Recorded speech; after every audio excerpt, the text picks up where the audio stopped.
Boa noite, caríssimos irmãos em Cristo, mais uma vez reunidos para a leitura do Evangelho de Jesus, segundo o Espiritismo, da Casa Espírita Ana Luz. O capítulo sugerido para hoje é o capítulo 18, Muitos chamados, poucos escolhidos. A porta estreita. Entrai pela porta estreita, porque larga é a porta da perdição, espaçoso o caminho que a ela conduz, e muitos são os que por elas entram. Quão pequena é a porta da vida, quão apertado o caminho que a ela conduz, e quão poucos a encontram. Mateus, capítulo 7, versículo 13 a 14. Larga é a porta da perdição, porque são muito numerosas as paixões, mas e porque o maior número envereda pelo caminho do mal. É estreita a da salvação, porque a grandes esforços sobre si mesmos é obrigado o homem que a queira transpor. Para vencer suas más tendências, coisa a que poucos se resignam, é o complemento da máxima: muitos são os chamados e poucos os escolhidos. Tal o estado da humanidade terrena, porque, sendo a terra mundo de expiação, nela predomina o mal. Quando se achar transformada a estrada do bem, será a mais frequentada. Aquelas palavras devem, pois, entender-se em sentido relativo e não em sentido absoluto. Se houvesse de ser esse o estado normal da humanidade, teria Deus condenado à perdição a imensa maioria das criaturas, suposição inadmissível, desde que se reconheça que Deus é todo justiça e bondade. Todavia, de que delitos esta humanidade se houvera feito culpada para merecer tão triste sorte, no presente e no futuro, se toda ela se achasse degradada na terra e se a alma não tivesse tido outras existências? Por que tantos entraves postos diante de seus passos? Por que essa porta tão estreita que só a muitos poucos é dado transpor, se a sorte da alma é determinada para sempre, logo após a morte? Assim é que, com a unicidade da existência, o homem está sempre em contradição consigo mesmo e com a justiça de Deus.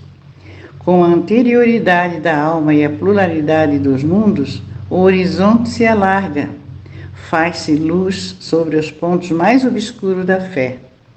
O presente e o futuro tornam-se solidários com o passado.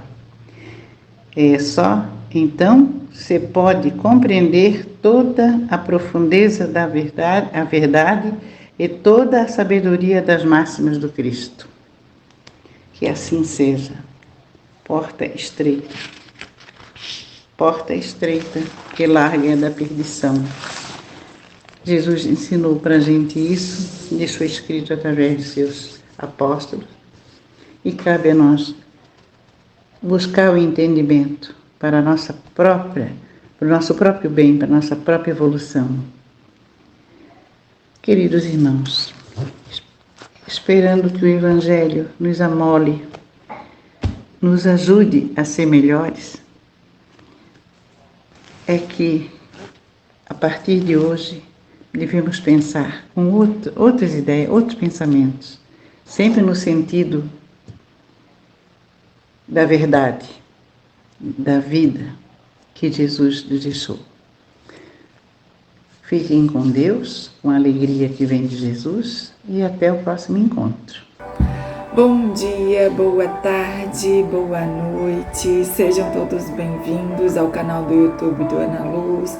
Sintam-se acolhidos pela espiritualidade amiga do Ana Luz, que está sempre presente conosco, nos auxiliando, nos proporcionando mensagens que possam fazer a nossa reflexão, mensagens que nos traz a a intenção da nossa reforma íntima, que precisamos, todos nós precisamos nos reformar, fazer uma autoanálise de realmente quem somos, o que estamos fazendo neste mundo, qual o nosso propósito de vida. Nosso propósito de vida não é somente ter uma casa, ter um carro, ter uma família.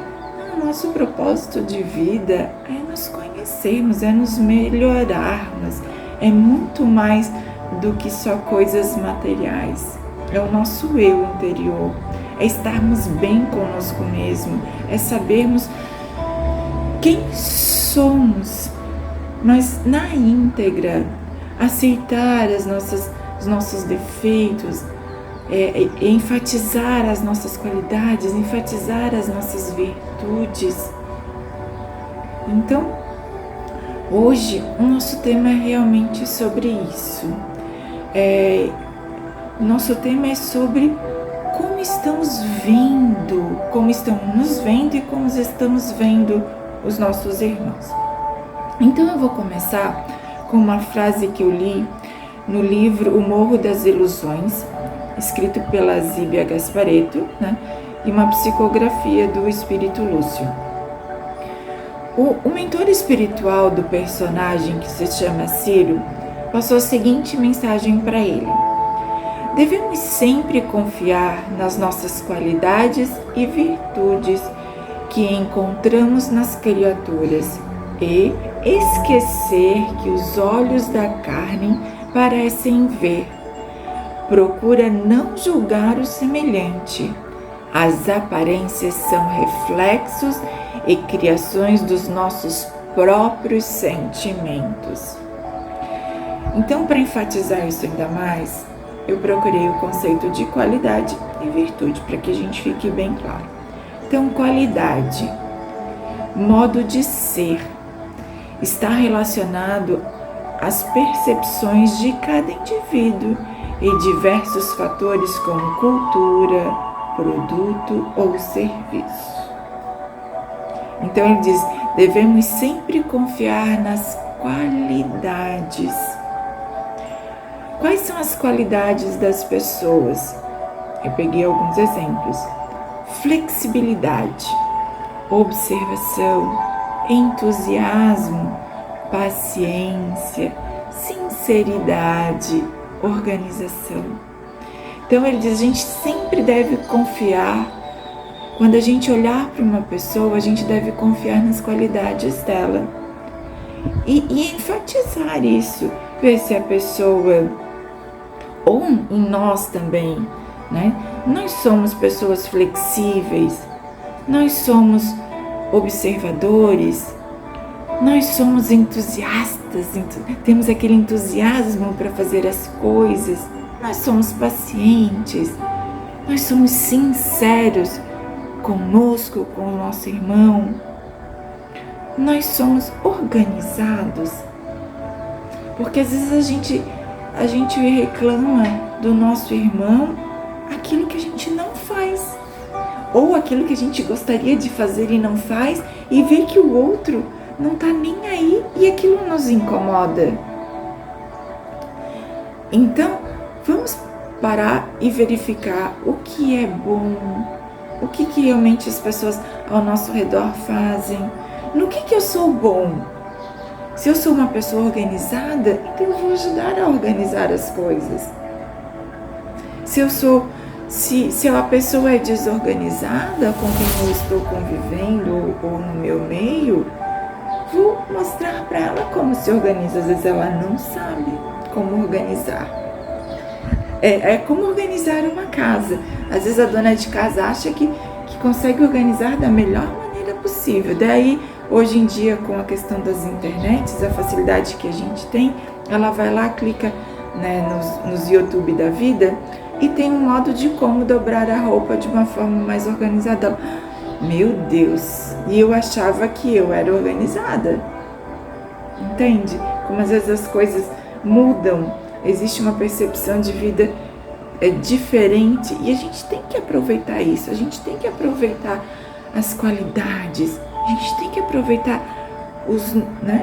tanto as nossas como as dos nossos irmãos. E enfatizar isso, elogiar como você é uma pessoa organizada, parabéns. E ele diz também que nós devemos confiar nas virtudes que encontramos nas pessoas. E o que são virtudes? É a disposição constante do Espírito que nos induz a exercer o bem e evitar o mal. E quais são essas virtudes? Quais exemplos de virtudes?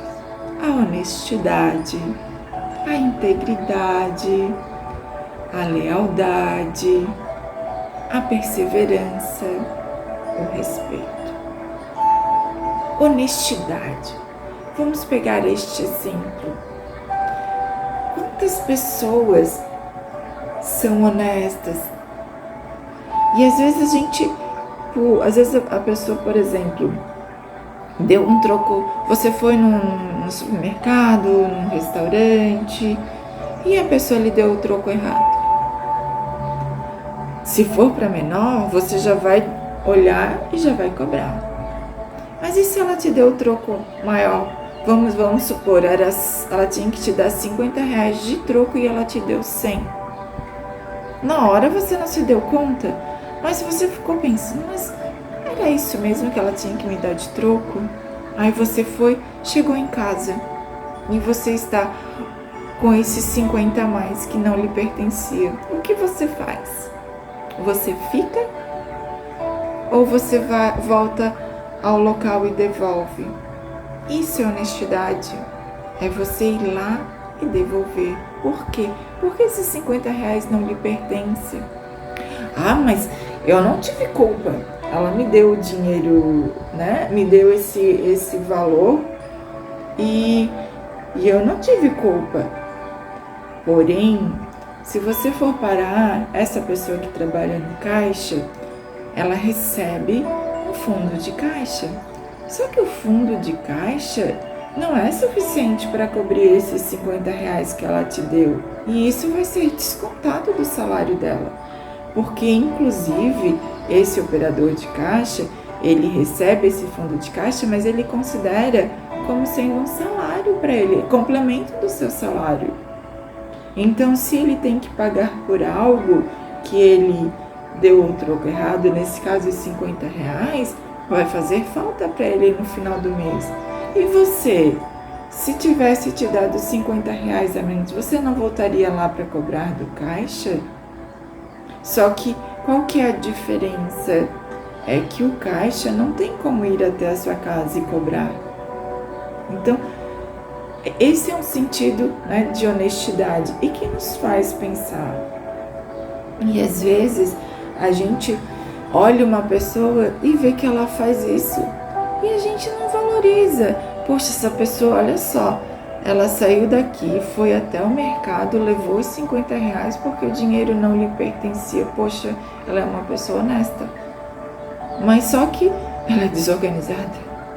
E em vez de eu valorizar a honestidade dela, eu estou valorizando a desorganização. Meu Deus, olha só, esse quarto todo bagunçado, esse não sei o quê. E fico valorizando o que ela não faz. E esqueço, poxa, parabéns, meu filho, por ser uma pessoa. Continue assim. Saiba que o que não lhe pertence, você tem que devolver. E com relação à organização, acorde, faça isso, faça este outro. Não é chegar, reclamar e organizar, mas é mostrar como se organiza. Venha junto, pegue junto, faça. Então, isso nos torna mais leve. Aí ele diz, porque muitas vezes eu dei esses dois exemplos que são os mais básicos, né? Mas no texto ele complementa. As aparências são reflexos e criações dos nossos próprios sentimentos. Porque é isso que eu acabei de comentar com relação à organização. Eu não gosto de ver as coisas desorganizadas. E quando eu vejo, aquilo me sobe uma sensação de né, digamos assim, de indignação. E é essa indignação por eu ver aquilo desorganizado, eu jogo toda essa energia na pessoa que deixou desorganizada. Está certo? Não, está certo. Essa pessoa que é desorganizada, ela não tem culpa se a desorganização em mim me causa esse mal-estar. Porque para ela não se importa. Para ela tá confortável desse jeito. Então, mas para mim, aquilo me deixa muito. Então, quem precisa mudar? A pessoa que é desorganizada ou eu que fico enlouquecida quando vejo uma desorganização? Sou eu que tenho que mudar. Eu tenho que entender que no momento certo aquela pessoa vai organizar da forma que ela considera organizado, não da forma que eu considero organizado, mas que eu tenho que entender que por que a desorganização me afeta tanto? Por que eu fico tão indignada, muda tanto o meu humor quando eu vejo algo desorganizado? Por que aquilo me deixa assim tão enraivecida, digamos assim? Me deixa com esse sentimento, me tira do sério. Então quem tem que analisar sou eu. O que isso está me fazendo?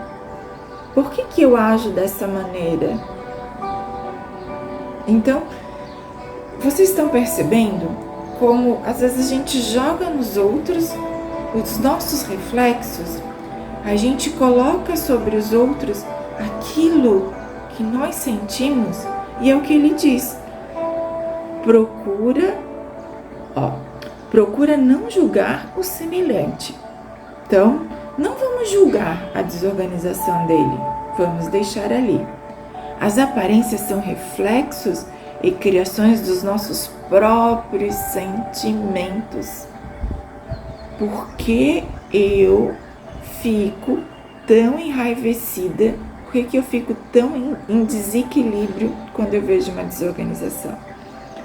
Isso não é só com relação à desorganização, eu estou dando um exemplo, mas é com relação a todo ao nosso redor. Por que eu fico tão enraivecida quando uma pessoa corta a minha frente? Por que aquilo me causa tão mal quando uma pessoa fura uma fila? Por que eu fico... Por que esse sentimento me aflora de uma determinada forma que me traz um desequilíbrio e me faz mal? Porque aquilo não vai fazer mal para outra pessoa. Aquilo está fazendo mal para mim. Por exemplo, a pessoa furou a fila. Por que eu fico assim? Eu simplesmente poderia ver a pessoa furando a fila. Senhor, a fila começa lá atrás. Talvez ele nem tenha se dado conta.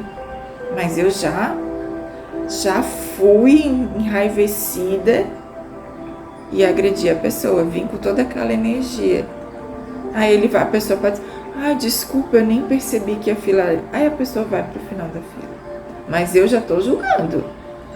Então, vamos tentar mudar essa nossa forma. Eu sei que não é fácil. Então, sempre que alguém lhe transmitir um sentimento que provocar uma sensação de desequilíbrio emocional, por menor que seja, vamos respirar primeiro e perguntar por que aquilo está me afetando tanto. E daí depois vamos agir, vamos falar com a pessoa, vamos ver se realmente tem sentido aquilo que eu estou sentindo. E isso vai nos trazer mais paz, vai nos deixar o nosso dia mais leve, vai deixar a nossa convivência com as pessoas mais tranquilas. Porque não pensem que isolar-se das pessoas vai trazer benefício para você, muito pelo contrário. Porque a nossa evolução está em conviver com as pessoas.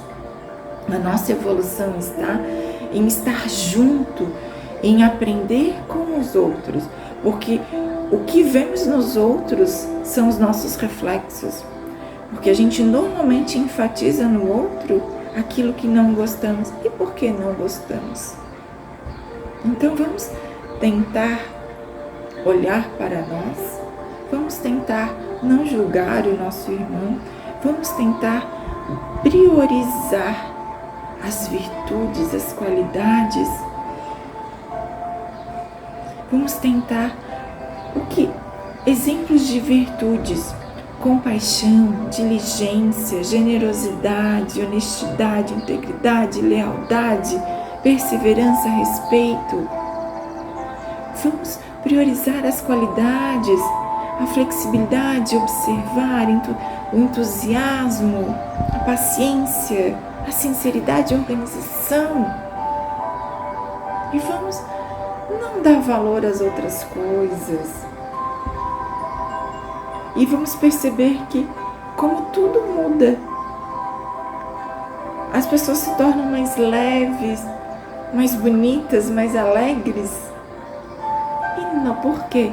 Porque nós estamos mais alegres, porque nós não estamos presos a energias negativas, porque nós estamos dispostos a nos melhorar, a sermos melhores, fazer o nosso melhor sempre, a cada momento, acordar de manhã com vontade de viver mais este dia, a honrar o nosso trabalho, que nos dá o nosso sustento, para que possamos ter o nosso pão de cada dia, para que possamos ter um lar. Então, amados irmãos, essa é a mensagem que eu gostaria de passar para vocês hoje. Agradeço de coração estar aqui comigo esses minutinhos. E sejam bem-vindos. E se gostarem, deixe seu like e compartilhe para que o nosso canal possa estar sempre colocando as mensagens à disposição de todos a qualquer momento. Gratidão, amados irmãos. Tenham uma ótima semana.